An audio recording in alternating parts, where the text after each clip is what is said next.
ఇటీవల ఏప్రిల్ 30 నాడు మన రాష్ట్ర ఉత్తమ ప్రధానోపాధ్యాయులుగా మరియు అనేక పాఠశాలల్లో దాదాపు 40 సంవత్సరాలుగా సేవలు అందించి ఉద్యోగ విరమణ చేసినటువంటి శ్రీ సిహెచ్ నరసింహారావు సార్ యొక్క జీవిత మరియు ఉపాధ్యాయ వృత్తిలోని అనుభవాలను మన ముందుకు తీసుకురావడానికి ప్రయత్నం చేస్తున్నాము.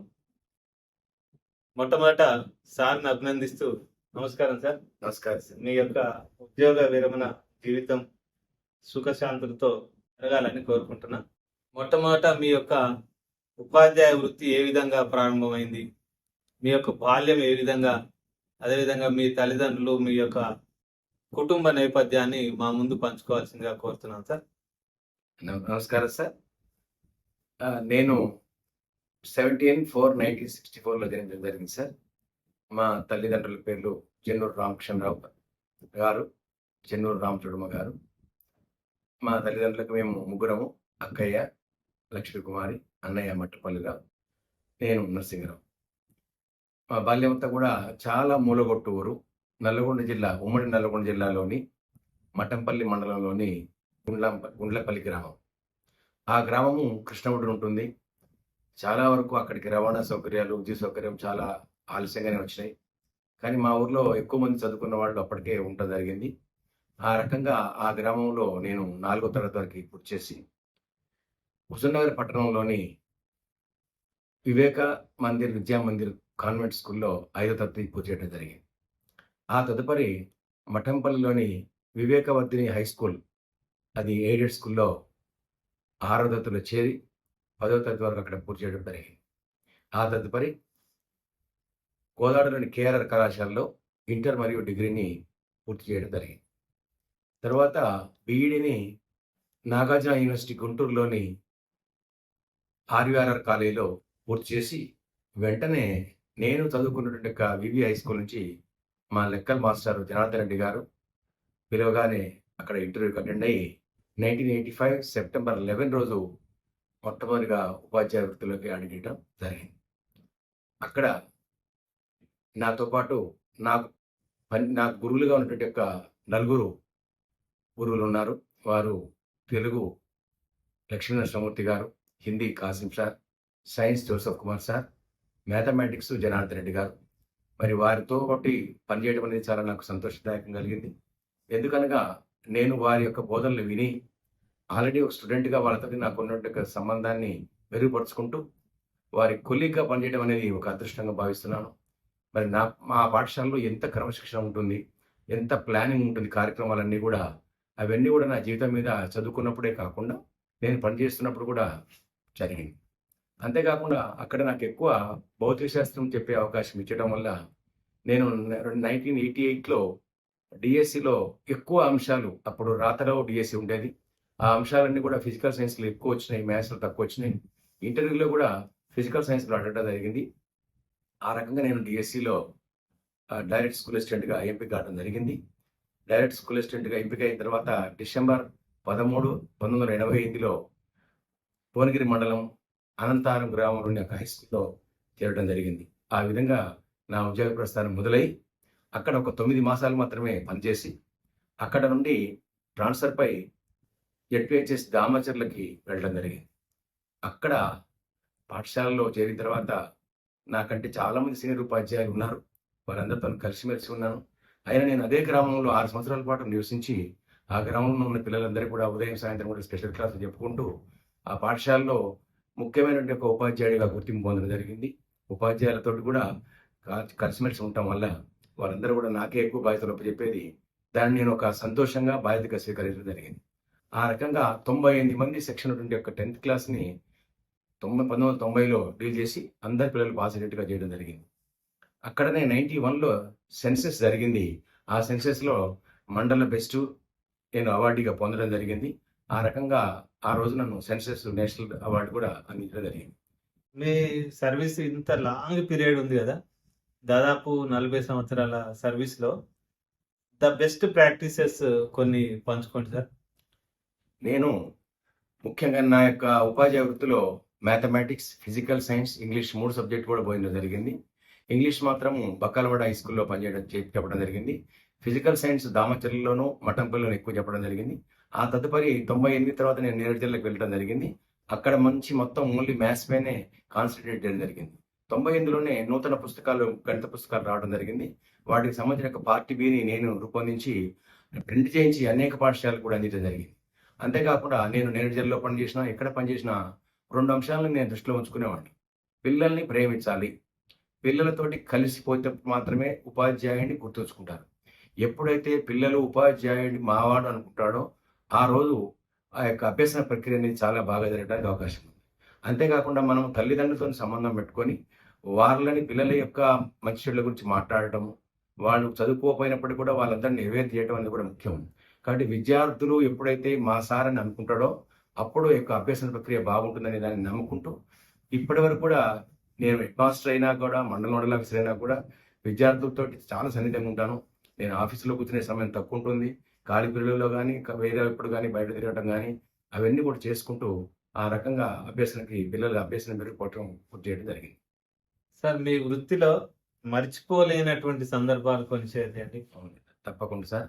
దామచర్లో ఉన్నప్పుడు చాలా మంది పిల్లలు చక్కగా చదవడం జరిగింది. మిర్యాలగూడ వచ్చిన తర్వాత సైదా నాయక్ అనే ఒక అబ్బాయి స్కూల్లో మ్యాథమెటిక్స్ బాగా చేసి మంచిగా నాతో సన్నిహితంగా ఉంటూ ఒకరోజు మా ఇంటికి వచ్చి సార్ నేను మీ ఇంట్లో ఉండి చదువుకుంటానని చెప్పడం జరిగింది. ఆ రకంగా ఆ అబ్బాయిని ముంబై ఐఐటీలో ఎంటెక్ కూడా చేయించే వరకు కూడా మేము తోడుగా ఉన్నాం. నాతో పాటు శ్యామ్ సుందర్ రెడ్డి గారని ఒక మిత్రులు ఆర్థిక సాయం చేశారు. కె భాస్కర్ రెడ్డి గారు వారు కూడా ఆర్థిక సాయం చేశారు. చాలా మంది మిర్యాలగూడలోని బట్టల షాప్ వాళ్ళందరూ కూడా వాడికి బట్టలు ఇవ్వడం జరిగింది. ఈ రకంగా ఆ అబ్బాయే కాకుండా దామచర్లో ఉన్నప్పుడు కృష్ణ అని మా యొక్క స్టూడెంట్ ఉండేది. అతను కూడా మా దగ్గర 8th క్లాస్ వరకు చదువుకున్నాడు. మా ఇంట్లోనే ఉన్నాడు. ఆ రకంగా ఆ అబ్బాయి కూడా ఈరోజు సెంట్రల్ యూనివర్సిటీలో అసోసియేట్ ప్రొఫెసర్గా మంచి పేరు తెచ్చుకొని చాలా కార్యక్రమాల్లో పాల్గొంటున్నాడు.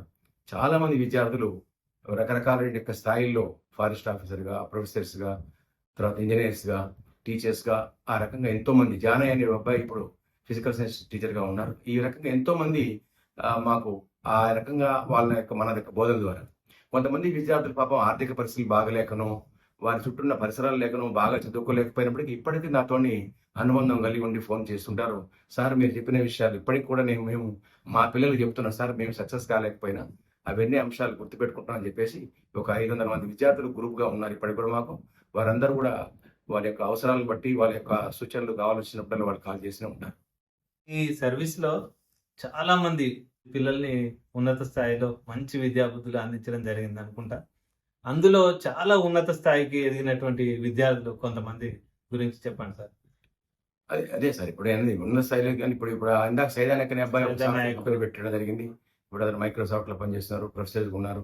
అయితే చాలా మంది విద్యార్థులు కొంతమంది మనకు సందర్భం వచ్చినప్పుడు కలుస్తుంటారు. మనం శేఖర్ అని బయోసైన్స్ స్కూల్ అసిస్టెంట్గా పనిచేస్తూ ఇప్పుడు డిఆర్పిగా కూడా వ్యవహరిస్తున్నాడు. అతను మాటలు చక్కగా మాట్లాడగలుగుతాడు, అంటే పర్సనాలిటీ డెవలప్మెంట్ లాగా పనిచేస్తాడు, పాటలు పాడగలుగుతాడు.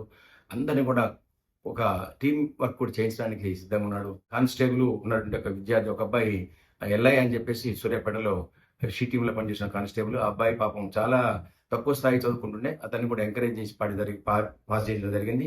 చాలా మంది విద్యార్థులు యుఎస్లో కూడా ఉన్నారు. తర్వాత అక్కడ ఉన్నటువంటి విద్యార్థులు అందరూ కూడా మంచి మంచి స్థాయిలో ఉన్నారు. ఇంకా అంతేకాకుండా కొంతమంది దసరు అనే అబ్బాయి కూడా ఫారెస్ట్ డిపార్ట్మెంట్లో పనిచేస్తున్నాడు. భగీరథ్ అనే అబ్బాయి పోలీస్ డిపార్ట్మెంట్లో ఉన్నారు. వీళ్ళందరూ కూడా చాలా మంది మనతో కనెక్షన్ కలిగి ఉన్నారు. ఇప్పటికి కూడా నాకు చాలా మంది ఉపాధ్యాయులతో సన్నిహితం ఉంది. నేను చిట్యాల మండలంలో మన కాంప్లెక్స్ హెడ్ మాస్టర్గా పనిచేశాను. ఎంఎన్ఓ కూడా పనిచేశాను. నారాయణపురం మండలంలో స్కూల్ కాంప్లెక్స్ హెడ్ మాస్టర్ గాను, ఎంఈఓగా కూడా పనిచేయడం జరిగింది.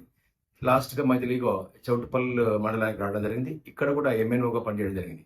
నేను మండల్ నోడల్ ఆఫీసర్ అయినా, ఒక ఆఫీసర్ అయినా, ఆయన ఆఫీసర్లా కాకంటే ఒక సజెషన్ రూపంలో కానీ వాళ్ళ యొక్క సమస్యలు పరిష్కారం చేసుకుంటూ వాళ్ళకి సూచనలు ఇచ్చుకుంటూ ఉంటే బాగుంటుంది ఉద్దేశంతోని. ఆ విధంగా నాకు అనేక మంది ఉపాధ్యాయులతోటి ఒక ఫ్రెండ్షిప్ ఏర్పాటు చేయడం జరిగింది. మరి ఆ రకంగా వాళ్ళందరూ కూడా ఎప్పుడు కూడా నాతోటి సన్నిహితంగా ఉంటూ అనేక రకాలైన విషయాలు వాళ్ళ పాఠశాలకు రమ్మంటం జరుగుతుంది. ఆ పాఠశాల అభివృద్ధి కూడా నేను సూచనలు ఇవ్వడం జరుగుతుంది. అయితే ఈ జీవన ప్రస్థానంలో, ఈ ఉద్యోగ ప్రస్థానంలో మీకు కుటుంబం నుండి ఏ విధమైనటువంటి సహాయ సహకారాలు అందినాయి సార్? ఆ విషయాలు కూడా చెప్తే బాగుంటుంది. మా మిసెస్ పేరు చెన్నూరు పద్మశ్రీ, మా పెద్దబాబు పేరు భరద్వాజ్, మా కోడల పేరు మౌనిక, మనవడి పేరు విరాజరామ్, నా చిన్న కుమారుడి పేరు పృథ్వీ, వీళ్ళందరూ కూడా సక్సెస్ అయ్యారు. భరద్వాజ కూడా సాఫ్ట్‌వేర్ ఇంజినీర్ గాను, కోడలు కూడా పనిచేస్తున్నారు. పృథ్వీ యూఎస్‌లో డల్లాస్‌లో సాఫ్ట్‌వేర్ ఇంజినీర్‌గా పనిచేస్తున్నారు. మా మేడం కూడా హిందీ పండిట్ ట్రైనింగ్ చేసి కొంతకాలం వాలంటీర్‌గా చేసింది. ఆమెకు పాఠశాల, పిల్లలంటే చాలా ఇష్టం. మేము 85 నుంచి ప్రారంభించినప్పటి నుంచి కూడా మా ఇంట్లో ఎప్పుడూ ఒక 5, 10 మంది పిల్లలు రాత్రిపూట పండుకోవడం, చదువుకోవడం జరిగేది. వాళ్ళకి కావాల్సిన యోగక్షేమాలను కూడా మా మేడం చూసుకుంటుండేది. అంతేకాకుండా మా మేడం ఎప్పుడు నన్ను సెలవు పెట్టమని కోరలేదు.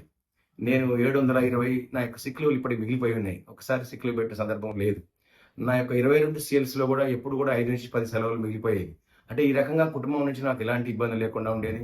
సమయపాలన మేము అర్ధగంట ముందే పాఠశాలకు వెళ్ళిపోవడం కూడా అలవాటు ఉంది. మా మేడం గారి సహకారం చాలా బాగుంది. ఎప్పుడు నాకు ఇబ్బంది కాలేదు. తర్వాత పాఠశాలకు కావాల్సిన అవసరాల కోసం మా పిల్లలతో కూడా ఉపయోగించుకొని ఆన్‌లైన్ వర్క్స్ గాని ఇవన్నీ కూడా చేయించుకోవడం జరిగింది. కాబట్టి కుటుంబం యొక్క సహకారం వల్లనే ఈరోజు మీ ఇంతమంది యొక్క అభిమానాన్ని పొందడానికి వీలైంది. ఎంతో మందికి సాయం చేయడానికి కూడా వీలైందనే విషయం తెలియజేస్తున్నాను. సార్, మీరు చాలా సేవా కార్యక్రమాలు, మరి పాఠశాలలకు కావాల్సినటువంటి భౌతిక సదుపాయాలు ఇవన్నీ కూడా సమకూర్చిర్రు కొన్ని ఎన్‌జీఓస్ ద్వారా అని నాకు తెలిసింది. ఏ విధమైనటువంటి సేవా కార్యక్రమాలు చేసిర్రో ఒకసారి చెప్పండి సార్. Okay sir. నేను మిర్యాలగూడలో పనిచేసినప్పటి నుంచి ఈ కార్యక్రమాలు తీవ్రం చేయడం జరిగింది. ముఖ్యంగా మిర్యాలగూడలో మొత్తం కూడా మాది ఇక్కడ కాస్మోపాలిటన్ వ్యవహారం ఉండేది. అక్కడ అనేక గ్రామాల నుంచి, అనేక హాస్టల్ నుంచి పిల్లలు వచ్చేవాళ్ళు. వాళ్ళందరూ కూడా చాలా పేదరికంలో ఉండడం వల్ల వాళ్ళకి మంచి డ్రెస్సులు గానీ, బట్టలు గానీ లేకపోయాయి. నాకు బట్టల షాప్ మిత్రులు 2-3 ఉండటం వల్ల ఆ బట్టలు షాపులు ఒక 25, 30 ఉంటాయి మిర్యాలగూడలో అప్పుడు. వాళ్ళందరితోటి ఒక అసోసియేషన్ ఏర్పాటు చేసుకొని కనీసం 3-4 వేల బట్టలు ప్రతి సంవత్సరం కూడా యూనిఫామ్స్ కావచ్చు, కొంతమంది ధోతర్ ధార లేదా వాళ్ళ దగ్గర మిగిలి ఉన్న అమ్మాయిల డ్రెస్సులు, అబ్బాయి డ్రెస్సులు అవన్నీ తీసుకొచ్చి ఎవరైతే బాగా చదువుతూ పేదరికంలో ఉంటారో వాళ్ళందరూ కూడా స్కూల్ పాఠశాల హెడ్ మాస్టర్ గారి ద్వారా, క్లాస్ టీచర్ ద్వారా అందజేయడం జరిగింది. అక్కడ మొదలైన ఆ యొక్క అలవాటు నేను నారాయణపురం హెడ్ మాస్టర్ గారు రావడం జరిగింది. నారాయణపురం హెడ్ మాస్టర్ వచ్చిన తర్వాత కూడా పూర్వ విద్యార్థుల యొక్క సమ్మేళనాలు, సిల్వర్ జూబ్లీల ద్వారా పాఠశాలకు కావాల్సిన యొక్క ఆర్చీలు, తర్వాత జరిగింది మన గేట్ పెట్టేయడం జరిగింది. పాఠశాలకు కావాల్సిన బీరువాలు, మైకులు అవన్నీ కూడా చేయడం జరిగింది. ఆ తర్వాత ఒక పెద్ద దాత ద్వారా పెద్ద స్టేజ్ కూడా కట్టేయడం జరిగింది. మరి కన్య ప్రభాకర్ గారి ద్వారా కూడా చాలా కార్యక్రమాలు చేయడం జరిగింది. ఈ విధంగా నారాయణపురం పాఠశాలలో ఒక బయోడీజిల్ కంపెనీ ద్వారా ఒక వాలంటీర్ని కూడా ఎప్పుడు కంప్యూటర్ వాలంటీర్ని పెట్టి జీతం ఇప్పించి పాఠశాల అభివృద్ధి ఉపయోగపడది. అలా వాలంటీర్గా వీరేశం, విజయలక్ష్మి, శ్రావణ్ కూడా పనిచేశారు. వారందరి సేవలు పాఠశాలలకి విద్యార్థుల యొక్క అవసరాలకు ఎంతో ఉపయోగపడ్డాయి. ఆ తదుపరి నేను ఉండ్రాంపల్లికి వెళ్ళడం జరిగింది. అక్కడ కూడా పైకా వారి ద్వారా ఒక మన కాంట్రాక్టర్ పట్టుకొని కలెక్టర్ గారికి స్పెషల్గా ఒక రిక్వెస్ట్ లెటర్ పెట్టి మా పాఠశాలకు ₹1,00,000 మాత్రమే శాంక్షన్ అయితే ఒక ₹6,00,000 మా పాఠశాల శాంక్షన్ చేసుకొని 3 ఎకరాల పెద్ద ప్లే గ్రౌండ్ తయారు చేయడం జరిగింది. నక్కా శ్రీనివాస్ యాదవ్ గారు నాకు మంచి మిత్రులుగా నారాయణపురంలో ఉన్నప్పుడే పరిచయం అయ్యారు. మరి వారు ఎన్నో study material, mid day meal సంబంధించిన వాటన్నింటికి సంబంధించిన విషయాలు ఇవన్నీ కూడా మాకు ఎప్పుడు కూడా నాకే కాకుండా నా చుట్టుపక్కల పాఠశాలలో వాళ్ళందరూ కూడా సహాయం చేయడానికి నక్కా శ్రీనివాస్ యాదవ్ గారు చాలా భయపడారు. వాళ్ళది ఆటోనగర్ హైదరాబాదు. తర్వాత దివిస్ కంపెనీ వారి ద్వారా మరొక వాలంటీర్ రిక్వెస్ట్ చేసి పెట్టుకోవడం జరిగింది. జిఎంఆర్ ఫౌండేషన్ ద్వారా ఒక వాలంటీర్ పెట్టడం జరిగింది. ఇంకా వేరే శ్రీపతి ల్యాబ్ ద్వారా స్వీపర్కి ఆ పాఠశాలకు కావాల్సిన యొక్క పర్మనెంట్ వసతులన్నింటినీ కూడా కలిపెట్టడం జరిగింది. అక్కడి నుంచి నేను దాస్ సేవా సమితి వారితో పరిచయం ఏర్పడింది. వారి ద్వారా ఒక ₹5,00,000 పాఠశాలకు కావాల్సిన యొక్క ఫర్నిచర్ మొత్తాన్ని కూడా గుండ్రాంపల్లి పాఠశాలకు ఇప్పించి నేను తదుపరి తూప్రాన్పేట జెడ్పీహెచ్ఎస్ తూప్రాన్పేట చోటుపల్లి మండలానికి రావడం జరిగింది. ఇక్కడికి రాగానే ఇక్కడ కనీసం కూర్చోడానికి కుర్చీలు కూడా లేని పరిస్థితి గమనించి మరి వెంటనే దాస్ సేవా సమితి వారిని సంప్రదించగా వారు వెంటనే ₹5,00,000 యొక్క ఫర్నిచర్ అవన్నీ కూడా ఏర్పాటు చేయడం జరిగింది. అదే సందర్భంలో వారిని అమ్మాయిల టాయిలెట్స్, అబ్బాయిల టాయిలెట్స్ ఇవ్వడానికి ఒక ₹6,00,000 తోటి టాయిలెట్స్ కూడా చాలా కార్పొరేట్ స్థాయిలో కట్టేయడం జరిగింది. గ్రామంలో యొక్క ఎక్స్ఎంపీపీ వెంకటరెడ్డి గారు చాలా సహకారం అందించారు. వారు టాయిలెట్, తర్వాత మన kitchen and mid day meal shed కోసము, తర్వాత వాలంటీర్కు జీతం వేయడం జరిగింది. అక్కడ కూడా మమత అనే ఒక వాలంటీర్ అమ్మాయి చాలా చక్కగా పనిచేసి పాఠశాలలో మా పిల్లల అభివృద్ధి కృషి చేసింది. ఉండ్రాంపల్లిలో కూడా మహేష్, రేణుక మొదలగు అమ్మాయిలందరూ కూడా చాలా చక్కగా పనిచేసి, అంటే నేను పనిచేసే పాఠశాలలో వాలంటీర్ వారి ద్వారా పిల్లలకి లాభం ఎక్కువ చేయగలిగిన ప్రభుత్వ ఉపాధ్యాయులు ఉన్నప్పటికీ మరి వీళ్ళందరూ ఉంటారు మా యొక్క విజయంలో వాళ్ళందరూ కూడా భాగస్వామ్యం ఉండాలనే విషయాన్ని ఈ సందర్భంగా తెలియజేశాం. ముఖ్యంగా చదువు అంటే నేను ఏమనుకుంటుంటే 4 అంశాలుగా చెప్పగలుగుతున్నాను. మొట్టమొదటిది ఏంటంటే బాగా దారుణంగా చదవడం రావాలి. ఎక్కువ చదవడం ద్వారా అర్థం చేసుకునే శక్తి పెరుగుతుంది. ఆ అర్థం చేసుకునే శక్తి పెరిగిన తర్వాత ఎవరైనా ప్రశ్నలు అడిగినప్పుడు ఆ ప్రశ్నల్ని సొంత మాటల్లో చెప్పగలగటము.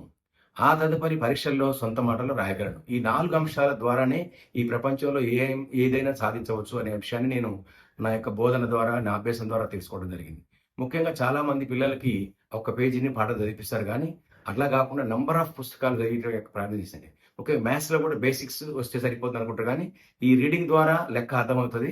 ఆ బేసిక్స్ ద్వారా లెక్క చేయగలుగుతాడు కాబట్టి, మరి మ్యాథమెటిక్స్ కూడా బాగా రీడింగ్ కావాలి. ఆ తర్వాత బేసిక్స్ కూడా రావాలి. ఈ అన్ని అంశాల ద్వారా మాత్రమే మరి నేను బాగా సాధించినాను. తప్పకుండా చాలా పాఠశాలలో పిల్లల యొక్క స్థాయి పెంచడం జరిగింది. దాంట్లో నాతో పాటు ఉన్న ఉపాధ్యాయులు, తర్వాత నా మిత్రులు, తర్వాత వాలంటీర్స్ అందరూ కూడా సహకారం అందించడం జరిగింది. ప్రస్తుతం మన వ్యవస్థలో, ఈ విద్యా వ్యవస్థలో ఉన్నటువంటి ప్రస్తుత ఉపాధ్యాయులకు మీ యొక్క సందేశం ఏమిస్తారు? యెస్. ఈ యొక్క విద్యా వ్యవస్థలో ఉన్నటువంటి యొక్క ప్రతి ఒక్క ఉపాధ్యాయుడికి నేను ఒక నమస్కారం తెలియజేసుకుంటున్నాను. అన్ని వృత్తుల కంటే ఉపాధ్యాయ వృత్తి గొప్పదని అందరూ అనుకుంటాం, వింటుంటాం గానీ, మనం ఉపాధ్యాయుడిగా ఉన్నవాళ్ళు ఆ విషయాన్ని గమనించుకోవాల్సిన అవసరం ఉంది. మనం డబ్బులు పరంగా కాకుండా, మనం తయారు చేసేది ఒక మనుషుల్ని. ఈ యొక్క దేశంలో ఉన్న అన్ని వ్యవస్థల్లో ఉన్న యొక్క ఉద్యోగులు తయారు చేసేది మన యొక్క వ్యవస్థ కాబట్టి, మన వ్యవస్థలో ఉన్న ఉపాధ్యాయుడు మన జీతాల గురించి కానీ, సమస్యల గురించి కానీ ఆలోచించుకుంటూ ఉండకుండా, విద్యార్థుల యొక్క భవిష్యత్తు, ఒక విద్యార్థి అంటే భావి భారత పౌరుడనే ఒక భావంతోటి సమయపాలన పాటించడము, ఎక్కువ సమయం కేటాయించుకోవటము, ఏ విధంగా ఆ విద్యార్థిని మనం మార్చగలుగుతాము. ఎవరైతే డిసిప్లిన్ లేరో, ఆ డిసిప్లిన్ లేనటువంటి విద్యార్థిని మార్చడానికి మనం ఎలాంటి ప్రక్రియలు ఉపయోగించాలని ఆలోచించగలగాలి. లేదా తెలిసిన మిత్రుల ద్వారా మనం ఆ విషయాలు గమనించుకోవాలి. చదువుతున్న విద్యార్థులకు ఎలాంటి సమస్యలు వస్తున్నాయి, ఏ రకమైనటువంటి అమ్మాయిలకు ఎలాంటి ఇబ్బంది పడుతున్నారు, అంటే విద్యార్థి యొక్క సామాజిక నేపథ్యాన్ని, విద్యార్థి యొక్క స్థాయిని, అంటే తెలివికల స్థాయిని గుర్తించాలా. నాకు తెలిసినంతలో ఏ విద్యార్థి అయినా ఉన్నత స్థాయికి పోవాలంటే 60-70% నాలెడ్జ్ సరిపోతుంది. ప్రతి ఒక్కళ్ళకి 100కు 100, 95 రావాల్సిన అవసరం లేదు.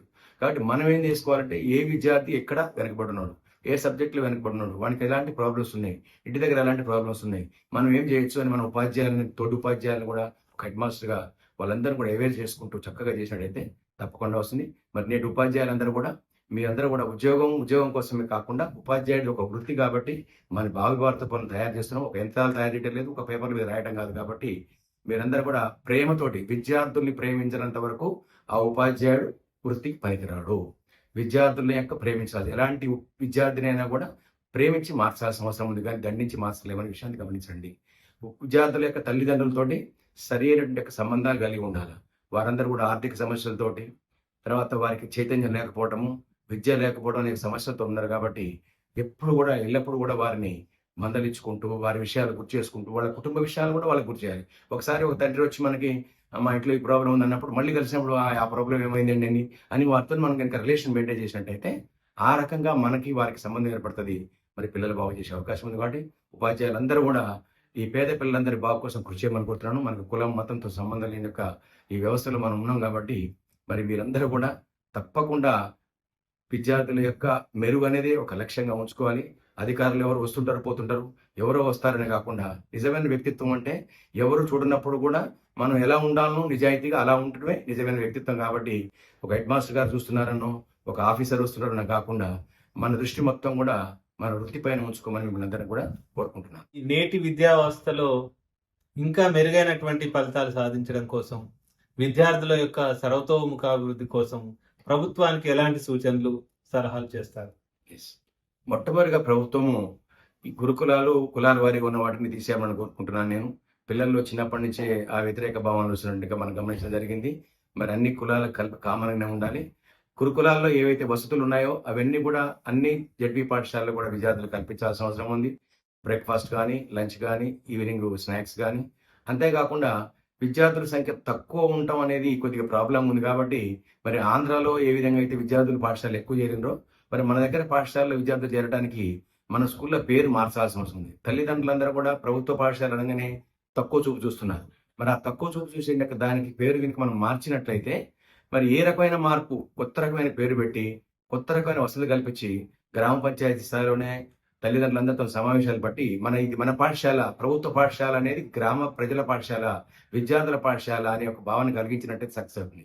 చాలా మంది ఆ ఊర్లో ఉన్న పిల్లల యొక్క తల్లిదండ్రులు మన ఆ పాఠశాల చదవకపోవచ్చు, కానీ వాళ్ళే నాయకులు ఉంటారు. వాళ్ళు ఎవరు కూడా పాఠశాల గురించి పెద్దగా పట్టించుకోరు. ఎప్పుడైనా మీటింగ్లో కూడా వస్తుంటారు. అట్లా కాకుండా అది మన ఊరు పాఠశాల, మన పిల్లవాడు చదివినా చదవకపోయినా కూడా ఆ పాఠశాల మనది. కోట్ల రూపాయలు ఈరోజు స్థలాల యొక్క విలువలు పెరిగి కోట్ల రూపాయల ఆస్తి అయింది. మరి ఆ పాఠశాల రక్షించుకోవడానికి ప్రభుత్వం గ్రామ పంచాయతీ స్థాయిలో తప్పకుండా ఒక సమావేశాలు గ్రామ సభలు ఏర్పాటు చేయించి ఆ గ్రామంలో అసలు ఏం చేయాలా మనందరం. అలాగే విధంగా మీరు కనుక ముందుకు రాకపోతే మీ గ్రామంలో ఉన్న పాఠశాల వేరే పక్క పాఠశాల విలీనం చేస్తారనే విషయాన్ని తెలియజేసి, మరి అక్కడ కనుక పిల్లలు ఎక్కువ రాకపోతే పక్క పాఠశాలకి రవాణా సౌకర్యం కల్పించుకుంటూ ఆ జాగ్రత్తలు తీసుకుంటూ అందరి యొక్క మన్ననలు పొందుకుంటూ ముందుకు పోతే తప్పకుండా ప్రభుత్వ పాఠశాలలో చేరుతారు. మరి రెసిడెంట్ స్కూల్లో కంటే మన దగ్గర టీచర్లు కూడా తక్కువ స్థాయిలో లేరు, చాలా చక్కగా టీచర్లు ఉన్నారు. కాబట్టి మరి చక్కటి పర్యవేక్షణ నిర్వహిస్తూ అన్ని వసతులు కల్పించుకుంటూ పిల్లలకు చేసినట్టయితే తప్పకుండా ప్రభుత్వ పాఠశాలలు మనుగడ సాగిస్తాయి. అంతేకాకుండా ప్రభుత్వ పాఠశాలలో విద్యార్థి యొక్క ఆలోచన విధానం చాలా బాగుంటుంది, సోషల్ బిహేవియర్ ఉంటుంది. ప్రైవేట్ పాఠశాలలో పిల్లవాడికి ఎంతసేపటికి ఫేర్వెల్ పార్టీలు, రికార్డ్ డ్యాన్స్లు వాటివి ఉంటుంది, కానీ సమాజంలో ఉన్నట్టు హెచ్చు తగ్గులు తెలియవు. కాబట్టి ఈ విషయాలన్నీ కూడా తెలుసుకోవాల్సిందిగా కోరుకుంటూ సార్, చివరిగా మీ యొక్క భావి జీవితాన్ని ఏ విధంగా గడపాలనుకుంటున్నారు? నేను ప్రస్తుతము చాలా దృఢంగా ఉన్నాను, శక్తిగా ఉన్నాను, నాకు ఎలాంటి ఇబ్బంది లేదు. నాకు చాలా మంది ఉపాధ్యాయులతో సంబంధాలు ఉన్నాయి, చాలా మంది విద్యార్థులతోటి కూడా నేను కనెక్షన్ కలిగి ఉన్నాను. సంస్థలు కూడా ఉన్నాయి మనకి విద్యార్థులు సహాయం చేసి. నేను ఈ మధ్యనే దాస సేవా సమితి వాళ్ళతో మాట్లాడి ఆమె మేడం గారు ఉంటుంది కాబట్టి దానికి గర్ల్ చైల్డ్ ఎవరైతే ఎక్కడైతే బాగా చదువుతున్నారో వాళ్ళందరినీ అడాప్షన్ చేసుకొని వాళ్ళకి చదువుకోవటం కోసం ఏమైనా చేసే కార్యక్రమాల గురించి మాట్లాడదాం అనుకుంటున్నాను. మా నక్క శ్రీనివాస్ యాదవ్ గారు ఉన్నారు, ఇంకా చాలా మంది డోనర్స్ ఉంటారు. ఈ మనము డబ్బులు ఇవ్వటం అనేది కాకుండా పాఠశాలలో ఉండే విద్యార్థిని ఏ విధంగా వాళ్ళకి మానవ వనరులు పెంచడానికి ఉపయోగపడుతుంది ఆ రకమైన ఆలోచన చేయాలని నేను అనుకుంటున్నా. పాఠశాలకి భౌతిక వనరులు ప్రభుత్వం కల్పిస్తుంది కాబట్టి ఇప్పుడు ఇబ్బంది ఏం లేదు. మరి ఒక విద్యార్థిని మార్చడానికి ఒక కౌన్సిలింగ్ ఇవ్వటం కానీ, ఒక కార్యక్రమం చేపట్టడం కానీ, నేను ఉన్నాను, నీకేం భయం లేదు, నువ్వు పై చదువుకు పోవచ్చు అని చెప్పడానికి ఏదైనా సహకారం తీసుకొని వేరే వాళ్ళ సహకారం తీసుకొని చేద్దాం అనుకుంటున్నాను. ఇంకా కూడా ఇంకేదైనా సమాజానికి ఉపయోగపడే కార్యక్రమాలు కూడా చేద్దాం అనుకుంటున్నాను. చాలా మంది ఉపాధ్యాయులు వాళ్ళ పాఠశాల రమ్మడం జరిగింది. ప్రైవేట్ స్కూల్ వాళ్ళు కూడా మా పాఠశాలకు వచ్చి మా టీచర్స్ కూడా ట్రైనింగ్ ఇవ్వడం జరిగింది. ఈ రకంగా సమాజంలో విద్యాభివృద్ధికి, పేద పిల్లల యొక్క అభివృద్ధికి కృషి చేద్దామని అనుకుంటున్నాను. నా యొక్క తీరిక సమయం అంతా కూడా దానికి కేటాయిస్తాను. Okay, thank you sir. మీ యొక్క రాబోయే జీవితం కూడా మన యొక్క విద్యా వ్యవస్థ అభివృద్ధి కోసం మరియు మీ కుటుంబంలో కూడా చక్కటి ఆనందాలతో మీ భావి జీవితం గడపాలని కోరుకుంటూ సెలవు తీసుకుంటున్నాను. నమస్కారం.